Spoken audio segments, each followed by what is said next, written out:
నమస్తేనండి. మనము కొన్ని తెలుసుకుందాం. పంచమహాపాతకాలు అంటే ఏంటి? కొన్ని పదాలు విరివిగా వాడేస్తుంటాం. కొన్నిటికి అర్థాలు తెలిస్తే మరికొన్నిటికి అర్థం తెలియకపోయినా ఆ సెన్స్ తెలుస్తుంది. అలాంటి పదాల్లో ఒకటి పంచమహాపాతకాలు. ఇంతకీ ఈ పంచమహాపాతకాలు అంటే ఏమిటి? ఏవి మహాపాతకం అంటే నిష్కృత లేనిది అని అర్థం. అంటే ఈ జన్మకు ఏమి చేసినా ఈ పాపాలను కడుక్కోవడం కుదరదు. వాటి ఫలితాన్ని అనుభవించి తీరాల్సిందే. కొన్ని పాపాలకు పరిహారం ఉంటుంది, కానీ పంచమహాపాతకాలు అని చెప్పుకునే వాటికి మాత్రం ఎలాంటి నిష్కృతి ఉండదు. అథర్వణ వేదంలో ప్రస్తావించిన పంచమహాపాతకాలు తల్లిదండ్రులను దూషించడం ఒకటి, 2 గురువుని ఏకవచనంతో పిలవడం, 3 తాగే నీటిని కలుషితం చెయ్యడం, నడిచే దారిని మూసివేయడం. ఓకేనా? ఆ తర్వాత 4వది వచ్చి గోవుని అకారణంగా కొట్టడం, 5 ఆత్మహత్య. ఈ 5 వచ్చేసి పంచమహాపాతకాలు అని పిలువబడతాయి అన్నమాట. ఒకటి ఏంటి? తల్లిదండ్రులను దూషించడం, 2 గురువుని ఏకవచనంతో పిలవడం, 3 తాగే నీటిని కలుషితం చేయడం, నడిచే దారిని మూసివేయడం. 4 ఏంటి? గోవుని అకారణంగా కొట్టడం, 5 ఆత్మహత్య. ఈ 5 కలిపితే పంచమహాపాతకాలు అంటారు. ఈ 5 జరగడం అంటే పంచమహాపాతకాలకు సమానం అన్నమాట ఇవి. కాబట్టి ఇప్పుడు ప్రస్తుతం మనం ఏం చేద్దామంటే తల్లిదండ్రులను దూషించడం ఫస్ట్ పాయింట్. ఇది తెలుసుకుందాం. తల్లిదండ్రులను దూషించేవాడికి నిష్కృతి లేదు. దూషించడమే తప్పు అంటే ఇక హత్య చేస్తే ఆ పాపము జన్మలకి కడుక్కోలేరు. 2 గురువుని ఏకవచనంతో పిలవడం. కళలో కూడా గురువుని ఏకవచనంతో పిలవకూడదు. పిలిచారంటే తన మనసులో ఏ మూల అలా పిలవాలనే ఆలోచన వచ్చి ఉంటే, మన ఆలోచనలే కళలకు ప్రతిరూపం అంటారు కదా. మరి కళల్లోనే గురువుని ఏకవచనంతో పిలవకూడదు అంటే వాస్తవంలో పిలిస్తే ఏమనుకోవాలి? కాబట్టి గురువుని ఎప్పుడు కూడా గౌరవంగా గురువు గారు అనో కానీ, వాళ్ళ పేరు ముందర కానీ వెనకల కానీ వాళ్ళకు గౌరవించు విధంగా ఉండాలన్నమాట. గారు, గారికి, లేదా మాస్టర్జీ, గురూజీ, ఇలా గురువు అనేదండి. గురూజీ అంటే ఒక మర్యాద మన్నన ఉంటుంది అన్నమాట. ఇప్పుడు మన ఫ్రెండ్స్ని పిలుచుకున్నట్టు గురువులను ఎప్పుడు పిలిచకూడదు టీచర్స్ను. ఇప్పుడు టీచర్స్ అంటే గురువులు, టీచర్స్నే మనము అమర్యాదంగా పిలవలేనప్పుడు గురువులకు గురువైన సద్గురువు అంటే మనకు గురువులకు గురువు సద్గురువు. అటువంటి వాళ్ళ ఆధ్యాత్మిక పరంగా దేవతా స్వరూపాలు కావచ్చు, గురువులు కావచ్చు, వీళ్ళందరినీ కూడా ఒక మర్యాదగా, ఒక గౌరవంగా, వాళ్ళకిచ్చే గౌరవాన్ని వాళ్ళకిస్తూ మన్ననగా మనము ఉండాలి. ప్రవర్తన కూడా అలాగే చెయ్యాలన్నమాట. అందుకోసమే మన పెద్దలు ఏం చెప్తున్నారంటే గురువుని ఎటువంటి పరిస్థితుల్లో ఏకవచనంతో పిలవడం కానీ, వాళ్ళని అమర్యాద పరచడం కానీ, అగౌరవపరచడం కానీ, ఇంకా ఏమంటారు వాళ్ళని నిందించడం కానీ, దూషించడం కానీ, అవమానించడం కానీ చెయ్యకూడదు. అది చేస్తే ఏమవుతుంది? పంచమహాపాతకాల్లో అది ఒకటి. మీరు దాని తప్పుని ఎప్పటికీ ఎక్కడ కూడా ఈ జన్మలో తుడుచుకోలేరు. జన్మలకు అనుభవించవలసి వస్తుంది దాని పాపం పరిహారంగా. ఓకేనా? ఇప్పుడు తాగే నీటిని కలుషితం చెయ్యడం, నడిచే దారిని మూసివేయడం. ఇది చాలా చాలా వరస్టైన ఇది అన్నమాట. ఇప్పుడు చూడండి, 10 మంది తాగే నీటిని కలుషితం చేయకూడదు. ఎందరో దాహం తీర్చే గంగను తాగేందుకు వీలు లేకుండా చేసిన పాపానికి ఏం చేసినా పరిహారం ఉండదు ఈ లోకంలో. ఇక అంతా నడిచే దారిని మూసివేయడం మహాపాపం. గ్రామాల్లో కొన్ని ఊర్లలో ఒకరికి మరొకరితో తగాదాలు వచ్చినప్పుడు దారులు కట్టేస్తుంటారు. ఇంకా కాంక్రీటు జంగిల్లా మారిన పట్టణాల్లో పరిస్థితి చెప్పేదేముంది. దార్లేం కర్మ, శ్మశానాలు కూడా వదలడం లేదు. ఈ రెండు పాపాలు చేస్తే ఆ పాపం పిల్లల భవిష్యత్తుపై ఆరోగ్యంపై పడుతుంది. అది కూడా ఆ జన్మలోనే అనుభవించక తప్పదు. చూసినారా? తాగే నీటిని కలుషితం చేయడం, నడిచే దారిని మూసివేయడం వలన 10 మంది తాగే నీటిని కలుషితం చెయ్యకూడదు. ఎటువంటి పరిస్థితులు చేయకూడదు. మనం ఏదైనా ఒక పని చెయ్యాలి అంటే బాగు చేయడానికి ప్రయత్నం చేయాలి, కానీ దాన్ని చెడగొట్టడానికి మాత్రం ఎటువంటి ప్రయత్నాలు చేయకుండా ఉంటేనే మంచిది. మనం బాగుండాలంటే అడ్డదిడ్డమైన దాంట్లోకి పోకుండా ఉంటేనే మంచిగా ఉంటుంది మన లైఫ్. 10 మంది తాగే నీటిని కలుషితం చెయ్యనే కూడదు. ఎందరో దాహం తీర్చే గంగను తాగేందుకు వీల్లేకుండా చేసిన పాపానికి ఏమి చేసినా పరిహారం ఉండదు. మనం అనుకుంటున్నాం ఏముంది, తప్పులు చేసినాము, దానికి పరిహారంగా దేవుని గుడికి పోయి ఇంత ఆయనకు దక్షిణగా చెల్లింపేసుకొని వచ్చేస్తే అయిపోతుంది అంటారు. కాదండి, అది ఎటువంటి పరిస్థితుల్లో కానే కాదు. గ్రామాల్లో కొన్ని ఊర్లలో ఒకరికి మరొకరికి తగాదాలు వచ్చినప్పుడు దారులు కట్టేస్తుంటారు. ఇంకా కాంక్రీట్ జంగిల్లా మారిన పట్టణాల్లో ఇప్పుడు మట్టి రోడ్లు ఉండే చోట అయితే తగాదాలు వస్తే ఆడ కంపలు వేసేసి గోడలు కాడ ఏదో చేసేస్తారు, మొత్తానికి అక్కడ తిరగకుండా చేసేస్తారు. అదే ఇప్పుడు కాంక్రీట్తో అంటే రోడ్లు వేస్తున్నారు కదా, తార రోడ్లు వేస్తున్నారు. అటువంటి దాంట్లో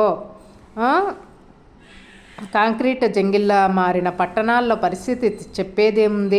దార్లేం కర్మ అంటే దారులకు అడ్డుగోడలు కథ దేవునికి ఎరుంగా. శ్మశానాలను వదలడం లేదు, నీళ్ళ చెరువులను వదలడం లేదు, సముద్రాలను వదలడం లేదు, అన్నీ ఆక్రమించేసుకుంటున్నారు. దాని ఫలితము ఎక్కడ కొడుతుంది ఆ ఫలితము అంటే ఏ జన్మలోనూ ఆ ఫలితం ఉండదు. ఈ జన్మలోనే మీరు అనుభవిస్తారు. మీరు కాదండి, మీ పిల్లలు అనుభవిస్తారు అని. ఈ 2 పాపాలు చేస్తే ఆ పాపం పిల్లల భవిష్యత్తు ఆరోగ్యంపై పడుతుంది. ఇది కూడా ఈ జన్మలోనే అనుభవించక తప్పదు. మీ కాలం ఏంటండి, హ్యాపీగా జరిగిపోతాయి. మీరేమనుకుంటారు?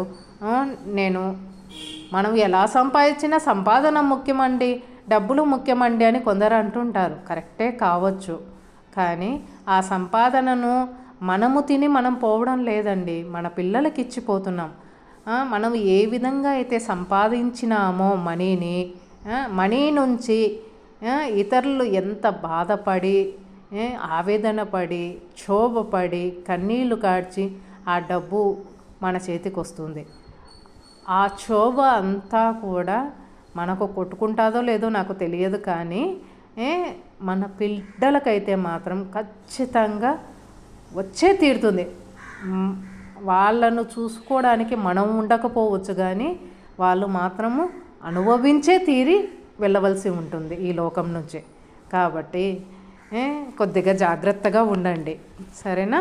శ్మశానాలు ఆక్రమించుకునే పద్ధతులు కానీ చెరువులు, కుంట్లు ఇవి సహజ సిద్ధంగా భగవంతుడు ఇచ్చిన భూమి. అది దేనికి సంబంధించింది దానికి ఉంటే మనం సుఖ సంతోషంతో బతుకుతాము. అట్లా కాకుండా అన్నీ నాకే కావాలా, అన్నీ నావే అనుకుంటా వెళ్ళిపోతే మన బిడ్డలకు ఆ కొట్టు పడితే మనము లేక మన బిడ్డలను ఆదుకోవడానికి ఇతర దేవుని సహకారం లేక ఎంత ఇక్కట్లు పడతారు బిడ్డలు, పాపం కదా. కాబట్టి అటువంటి పనులు మాత్రం ఎటువంటి పరిస్థితుల్లో చెయ్యకూడదు అని మన పెద్దలు చెప్తున్నారు. పంచమహాపాతకంలో ఇది 3వది అన్నమాట. త్రాగునీటిని కలుషితం చేయకూడదు, నడిచే దారిని మూసివేయడం చేయకూడదు, సరేనా? 4వది గోవుని అకారణంగా కొట్టడం. పెంచేవాడు పని చేయించుకునేవాడు ఆ అవసరం కోసం గోవుని కంట్రోల్ చేయడం కోసం కొట్టొచ్చు, అది తప్పు కాదు. కానీ ఆకతాయిగా ఎలాంటి అవసరం లేకుండా కొడితే గోవు చర్మంపై ఎన్ని రోమాలు ఉంటాయో అన్ని జన్మలు ఎత్తిన ఆ పాపం వెంటాడుతూనే ఉంటుంది. చూసారా ఎంత నిగూఢమైనదో. ఇప్పుడు మనం పని చేయించుకుంటున్నాం గుడ్లు గోవులతో, కొట్టకుంటే ఎట్లా అవుతుందండి, అవి ఎలా కంట్రోల్ అవుతాయి అంటారు. ఆ విధంగా మనం పని కోసం ఉపయోగించినప్పుడు ఆ విధంగా మనము అదిలించవచ్చు దాలను. కానీ ఆకతాయితనంగా అవలయ్యగా వాటిని హీనపరుస్తూ దుర్భాషలాడుతూ అడ్డమైన తిట్లని తిట్టుకుంటూ వాటిని అయితే బాధించకూడదు. వాటిని ఎవరైతే ఇంకా బాధ పెడతారో, కొడతారో, తిడతారో, ఇట్లాంటివి చేసిన వారికి ఆవు మీద రోమాలు అంటే వెంట్రుకలు ఉంటాయి చూసారా, చిన్నగా ఎన్ని రోమాలు ఉన్నాయో అన్ని జన్మలు ఎత్తినా కూడా నువ్వు ఆవును బాధించినా కొట్టినా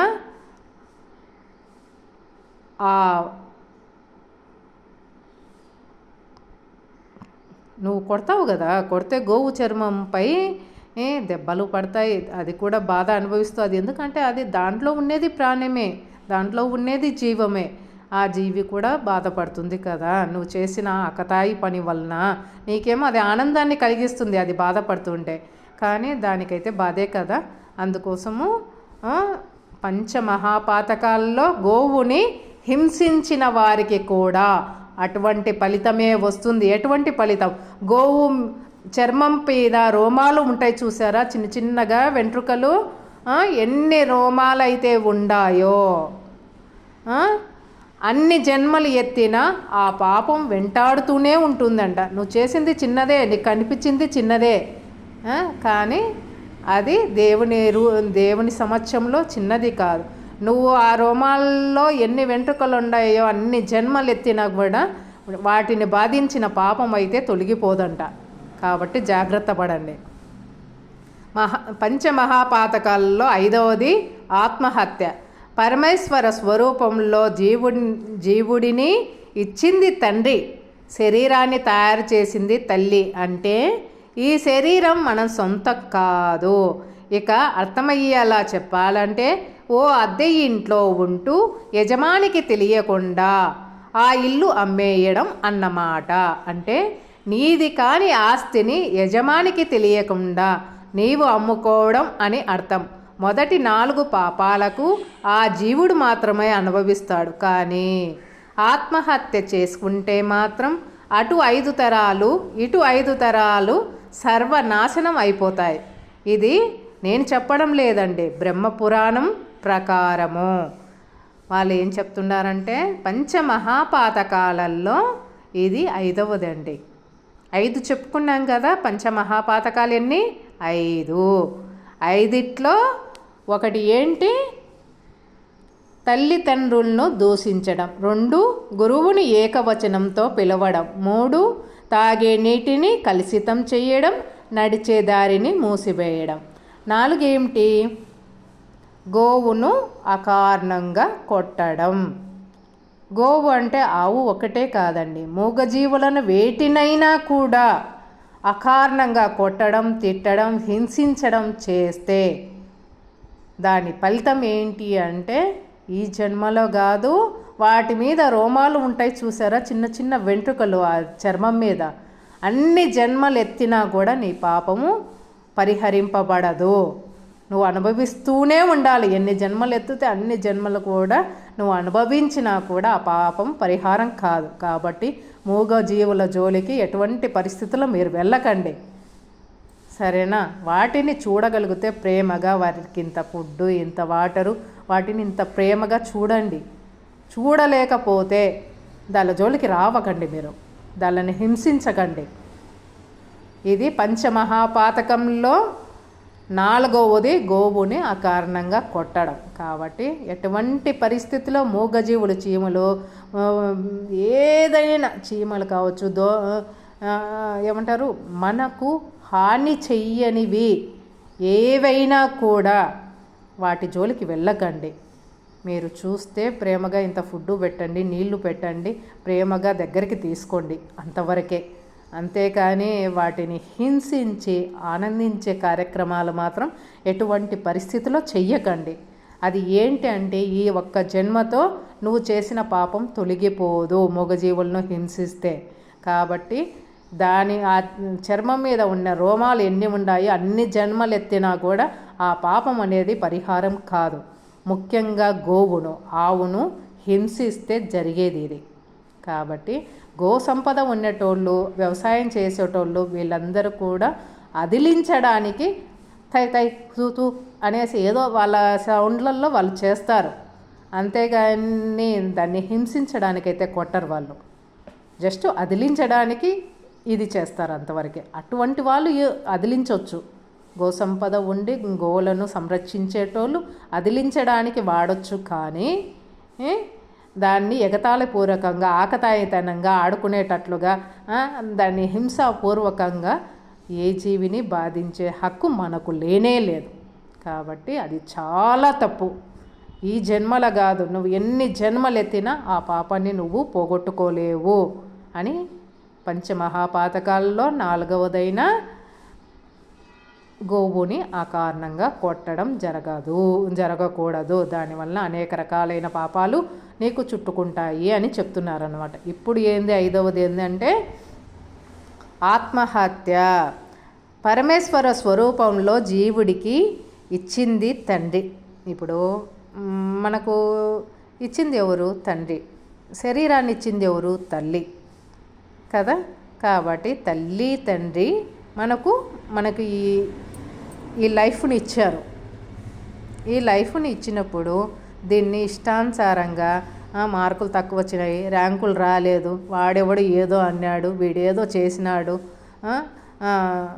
మా వాళ్ళు వెనక వాళ్ళు ఇట్లా అన్నారు, ముందరోళ్ళు అట్లా అన్నారు, మా అత్తగారు ఇంట్లో ఇట్లా ఉంది, మా అమ్మ అట్ట ఉంది, మా నాయన ఇట్టనే, ఈ చిన్న ఈ కారణాలన్నీ చూపించేసి నిన్ను నువ్వు హతం చేసుకోవడానికి నీ చేతిలో లేదు నీ ప్రాణము. అర్థమైందా? కాబట్టి నువ్వు ఎక్కడ ఉండవు అంటే, ఇప్పుడు నీ సొంత ఇంటిలో నువ్వు ఉంటే నువ్వు ఏదైనా చేయవచ్చు. శీలలు కొట్టవచ్చు, లేకుంటే దాని ఇండివిజువల్ డెకరేషన్స్ మార్చుకోవచ్చు, ఇంకొక డెకరేషన్ మార్చవచ్చు, లేకుంటే ఇంటినే ఇది చేసేసి కొత్త ఇంటిని కట్టుకోవచ్చు. అవునా? అదే అద్దె ఇంట్లో ఉంటే నువ్వు ఏం చేస్తావు? ఏది చేయడానికి నీ చేతిలో ఉండదు. అట్లీస్ట్ ఒక శీల కొట్టడానికి కూడా నీకు పర్మిషన్ ఉండదు. అటువంటిది ఏకంగా ఇంటిని కూలదోస్తానంటే ఒప్పుకుంటారా? కాదు కదా. నువ్వు అద్దెకున్నవానివే, ఉన్నెన్నాళ్ళు ఉండేసి తర్వాత వెళ్ళిపోవడమే నీకున్నది ఒకే మార్గం.